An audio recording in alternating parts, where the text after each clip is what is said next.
Hey guys, so today I'm going to be giving a book to movie review on If I Stay by Gayle Forman. So I read this book before the movie came out, and then I went and saw the movie when it first came out, and I have yet to read Where She Went, which is the sequel. So right now, the only knowledge I have about this book comes from this book and from the movie adaptation. I'd like to start with talking about what I thought about the book before I even watched the movie. So I did really like the book. The basic plot is that there's this girl named Mia, and she's 17, she's a cellist, she's incredibly talented, she has an amazing family, an amazing boyfriend. Her only problem is she's not sure if she wants to go to Juilliard or if she wants to be with her boyfriend next year once she's graduated high school, which is definitely a problem. But then her life changes drastically when she and her family get in this massive car accident. The car accident kills her parents and puts her little brother and herself in the hospital. And Mia is in a coma, so they're not sure if she's going to wake up. This book is from Mia's perspective, so she's having this out-of-body experience where she can see her body laying there in a coma. She can see all of her friends and family coming to talk to her, try to convince her to basically stay in this world. And she's not sure if she wants to or not. She doesn't know if she wants to move on and be with her family or if she wants to stay and continue to live her life here without her family. This is a really novel concept. I haven't ever read a book that's about this before, and so it was really good. I really liked that. Right from the get-go, I liked the plot. It drew me in. Gayle Forman's writing style is very natural. It's so easy to read and it feels realistic. It doesn't feel like you're having to trudge through the book. It doesn't feel like anything is awkward. She also has a lot of great quotes in the book, and that's one thing that I'm going to touch on in a few minutes. I was expecting to cry more with this book, honestly, because this concept hits really close to home, and I thought that I was going to be hysterical the whole time I was reading the book. I didn't. There were a couple of spots that really did get to me, so I think I cried twice in the book. But other than that, I didn't, so it wasn't as emotional as I expected it to be. Alright, next let's talk about the movie adaptation. Overall, taking everything into consideration, I would say that I liked the movie better than I liked the book.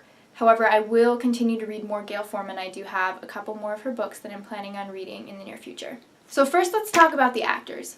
Chloe Grace Moretz. I was psyched to learn that Chloe Grace Moretz was going to be playing this role, and I thought she was going to be amazing.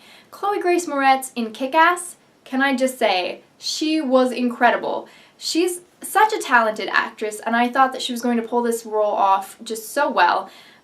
However, I didn't really like the way she portrayed Mia.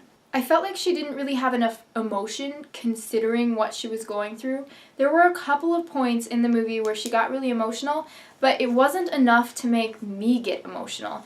And I get emotional really easily normally, so I just expected her, just like with the book, I expected there to be more emotion coming out of that character, and Chloe Grace Moretz just didn't portray that. One person I did love was Liana Liberato. She was playing the role of Kim, who is Mia's best friend, and she wasn't at all what I pictured her to be like. In the book, she's supposed to be small and dark, and I guess I pictured her with her skin being darker, but in the movie, she was very white. She was not very tall, but she definitely wasn't short. However, she was incredible. She was just so great. Her performance was wonderful, so believable, and I could really connect with her character. I also loved Jamie Blackley as Adam. He was just so lovingly cool. You know, he was that cool guy that doesn't even realize he's cool, or if he does realize it, he doesn't flaunt it, which makes him even cooler. Do you know what I mean?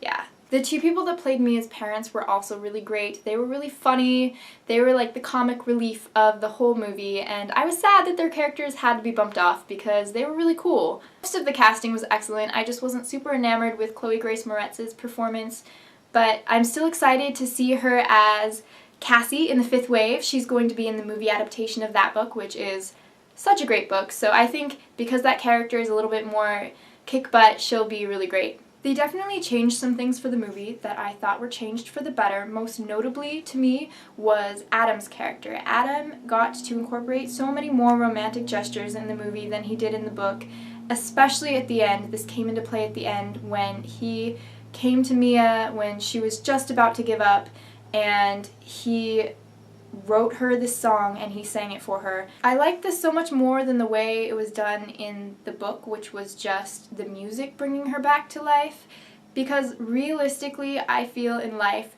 love would do that more than music would do that. Also, he had that really cool thing with the ceiling where he posted the pictures of the ceiling of the hall that she was going to play at so that she would get comfortable with it, and that was just so romantic and cute and wonderful. And that wasn't in the book, to the best of my recollection, and I just really liked that. I loved that the parents were involved, and this came through both in the book and in the movie. She had very involved parents in her life, and it was really familiar to me because my parents are very involved in my life, and so it felt realistic, and I know that's not the case with everyone, but for me, it really was very accurate. Another thing that they changed about the movie was the length of time her brother Teddy lived. So in the movie, he lives a lot longer, and Mia is willing to stay alive for him, and she thinks that he's going to be okay, so she decides that she is going to live. She's going to do everything in her power to wake up from her coma and to take care of her brother, and I thought, wow, that is such a good thing to do. That didn't come through in the book because Teddy's character died right away. Lastly, I want to talk about quotes. There were some quotes in the movie that I absolutely loved that were not in the book, and then there were some quotes in the book that obviously weren't in the movie that I thought they really should have added. The movie said, "It's just very inconvenient to fall in love when you're 17, especially when it's the real thing." Aww. The book said, "It's very inconvenient to fall in love when you're so young." Now, it has the same basic meaning, but it just sounds so much more poetic the way they worded it in the movie. I really loved it. My favorite quote from the book that they left out in the movie is, "I have a feeling that once you live through something like this, you become a little bit invincible." And that was about Kim's character. So the best friend's character, Mia, was talking about what Kim is going to be like once Mia dies. And that was just so real for me. And they completely left it out of the movie. So I was a little bit peeved about that. I thought they should have added it in. It's the best part of the book in my opinion. Alright, that about wraps it up. Overall, like I said, I love both the book and the movie. I thought that they were wonderful because the story is wonderful. Gayle Forman is just a fantastic storyteller. I did like the movie a little bit better, but they are different ways of viewing a story. So, of course, they're going to be different. Of course, everyone is going to have different opinions about which one they liked better. I was surprised by my opinion because usually I like whichever one I read/watch first. So if I read the book first, I usually like the book better. In this case, I read the book first, I liked the movie better.